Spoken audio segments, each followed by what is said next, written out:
আজকে আরও একটি ইফতারের রেসিপি নিয়ে চলে আসলাম। আজকের রেসিপি হচ্ছে এগ চপ।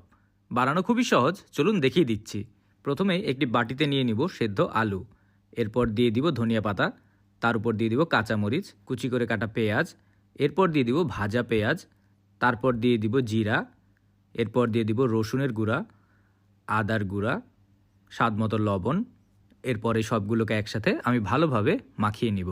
আপনারা কে কোথা থেকে আমার এই ভিডিওটি দেখছেন অবশ্যই কমেন্ট করে জানাবেন। আমি আপনাদের সবার কমেন্টের উত্তর দিব, কারণ আপনাদের কমেন্ট পড়তে আমার অনেক ভালো লাগে। তো আমার মাখা হয়ে গেছে। তো মাখা হয়ে গেলে আমি এগুলোকে একপাশে একটু রেখে দিব। এরপর নিয়ে নিব দুটি সেদ্ধ করা ডিম।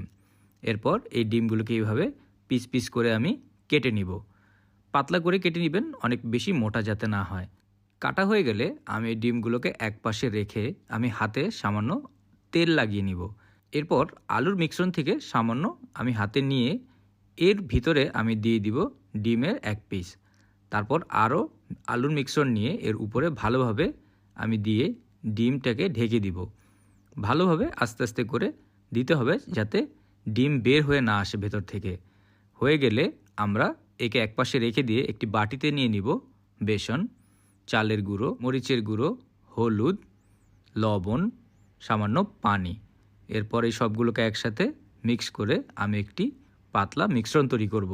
আমরা একসাথে সবগুলো পানি দিয়ে দিব না, আস্তে আস্তে করে পানি দিয়ে দিয়ে আমি একটি মিশ্রণ তৈরি করব।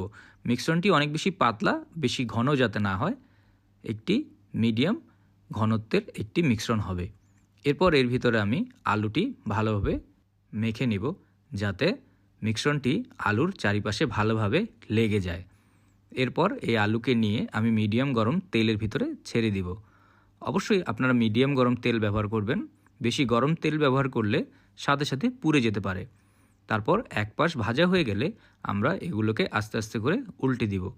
উল্টে আমরা অন্য পাশ ততক্ষণ পর্যন্তই ভাজবো যতক্ষণ পর্যন্ত এর গায়ের রং গোল্ডেন ব্রাউন কালার না হয়ে যায়।